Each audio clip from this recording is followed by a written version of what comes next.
Всем привет и добро пожаловать на мой канал!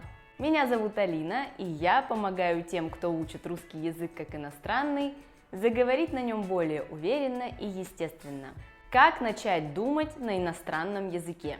Не строить предложения наперед, перед тем, как что-то сказать. Довести процесс мышления до того, что нужные слова или фразы будут сами приходить в голову. И все это без поездки в страну, где на этом языке говорят. Сегодня постараюсь дать ответ на этот вопрос. А вы, вероятно, сможете применить несложные действия на практике и подняться на ступеньку выше в русском языке.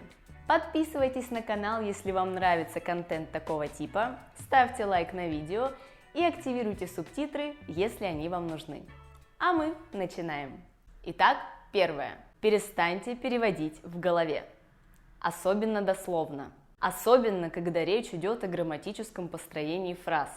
В каждом языке есть свои характеристики, и крайне неэффективно переводить фразу той же грамматической конструкции, которая существует в вашем родном языке. Приведу пример. С английского языка выражение «What time is it» на русский переведется как «Сколько времени» или «Который час». Но если бы мы ее переводили с английского на русский дословно, то получилось бы так. Какое время есть это? Фраза, которая не имеет смысла, а все потому, что в русском языке совершенно другая грамматика.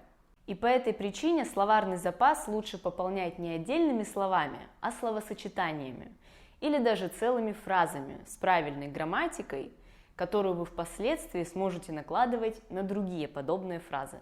Потому что уже наверняка будете знать, что это верно. 2. Комментировать происходящее. Обычно сложно составить целостную историю или просто поговорить с собой на любую тему, потому что именно в этот момент никакая тема в голову не лезет. По крайней мере, у меня так, хоть и не всегда. Поэтому в таких случаях можно просто рассказывать вслух, что происходит вокруг. Например, вы смотрите в окно и видите, как едет машина. Это же та самая машина, которая проезжала здесь вчера, точно в это же время. Только вчера был сильный дождь, а сегодня вон какое солнце светит. Вы поняли смысл. Начинать можно с простых действий. Я встала, умылась, почистила зубы и сейчас иду готовить себе завтрак. Открываю холодильник и так далее. На совсем начальном этапе можно проговаривать хоть каждый день одно и то же. Цель – запомнить, как называются эти действия, чтобы в будущем их не пришлось переводить в голове. А если позволяет уровень, то можно придумывать целые истории. Например, я частенько засыпаю под выдуманную мною историю на английском языке.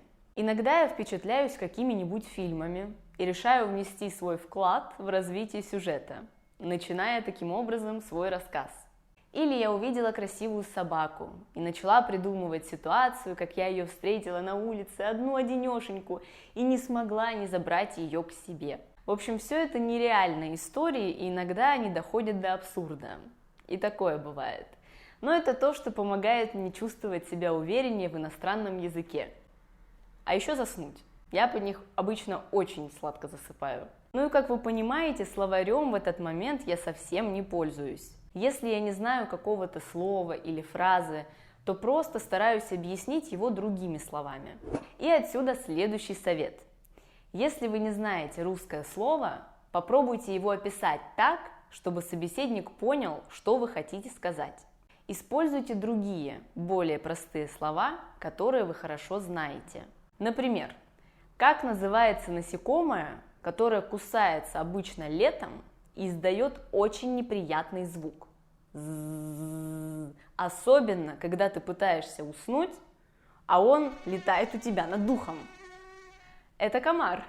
Но если вы в данный момент ни с кем не общаетесь, а просто хотите вспомнить слово, потому что придумываете историю, тогда вы можете попробовать описать это слово точно так же, как вы описали бы его человеку, только в поисковике. И сделать это до того, как посмотрите в словаре точный перевод. Кто-то скажет, к чему эти сложности, если сразу можно посмотреть в словаре, и я с вами полностью соглашусь. Жизнь сейчас настолько облегчена, что ленивая человеческая натура не слишком-то хочет напрягаться, чтобы получить результат. Но помните, что все, что вы делаете с языком, вы делаете для себя и для своего прогресса. Поэтому, если думать в этом направлении, то лени становится уже чуть меньше. Дальше. Ориентироваться на контекст и не переводить каждое слово. Если вы говорите с носителем, то супер. Можно уточнить у него, что это значит. Если же это фильм, книга, статья, пост в социальной сети, не стоит переводить каждое непонятное слово, так как если оно не повторяется много раз, значит оно не ключевое. И из контекста можно понять, что оно значит. Если вы будете переводить каждое слово, то очень скоро вам этот материал наскучит, потому что покажется, что уж слишком много непонятного. Так что старайтесь больше вникнуть в контекст и в смысл сказанного, чем в каждое отдельное слово. А сколько времени в день вы проводите в телефоне? Если много, то отличным решением станет смена языка на тот, который вы учите. И таким образом вы запомните много полезных слов, потому как все эти слова будут касаться вещи, которой вы пользуетесь ежедневно, на постоянной основе. Плюс все социальные сети, мессенджеры тоже будут на иностранном языке. А значит, вы сможете выучить много интернет-лексики, без которой сейчас тоже никуда. Сменить язык, кстати, можно не только на телефоне, но и вообще на всех устройствах. Компьютере, телевизоре, планшете или что там у вас еще есть. Ну и наверняка вам нравится музыка. Кому она не нравится? Так вот, учите язык по песням. Переводите непонятные строки, учите их, пойте. И таким образом вы запомните огромное количество фраз по разным темам. Да и потом согласитесь, учить лексику или даже грамматику с песнями гораздо приятнее, чем просто учить набор слов. А положительные эмоции всегда помогают в изучении иностранного языка, поскольку являются важной составляющей всего процесса. И у меня к вам еще один вопрос. Как часто вы пишете на иностранном языке? И вообще интересно, что сложнее дается, письмо или речь? Ведь когда мы пишем, мы можем подумать в этот момент. Собственно, по этой причине мне письмо всегда давалось легче, чем речь. Но здесь еще, наверное, играет фактор стресса. Потому что так или иначе, когда ты только делаешь первые шаги, тебе сложно на 100% расслабиться при разговоре. А с письмом таких проблем нет, времени куча. Так вот, если вам сложно концентрироваться на разговоре, про который я говорила в начале, и описывать ваш день, тогда вы можете выделять по несколько минут в день, чтобы записывать эти действия. Искать в словаре новые слова, которые вам так и хочется употребить чуть ли не в каждом предложении, а значит и практики будет много. Ну и, конечно, любые другие слова, которые вы хотите узнать и иметь возможность использовать. Лексика, которую вы приобретаете для своих собственных историй, с большей вероятностью отложится в голове, потому что у вас не есть еще эмоциональная связь. Как минимум вы напишите эту историю и перечитаете ее. Потом, возможно, перечитаете снова. А потом сможете рассказать без текста своими словами. У меня были забавные случаи перевода, которые происходили как раз на автомате, то есть не думая. Например, я как-то переводила текст с испанского на русский, и, видимо, была так увлечена, что вместо того, чтобы назвать страну Польшей, так она называется на русском языке, я написала русскими буквами «Полония». И поняла это только после того, как увидела пометку преподавателя, что это за страна. Или однажды сказала вместо «в ресторане» «в ресторанте».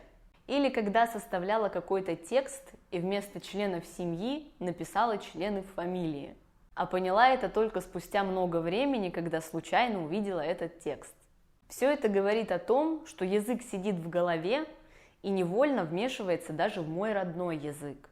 Сюда же можно добавить и сны на иностранном языке, которые мы периодически видим.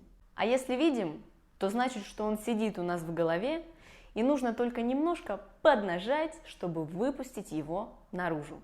И, кстати, интересно, что когда ты общаешься с иностранцем на своем родном языке, зная, какой у него родной язык и зная этот язык, то в большинстве случаев понимаешь логику, с которой он мыслит, и почему делает такие ошибки.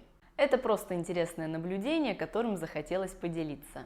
Если пытаться переводить все на иностранный язык с родной речи, это будет сбивать и тормозить процесс развития. Потому что когда мы переводим, у нас включается сознательный рациональный процесс, который привлекает строение родного языка.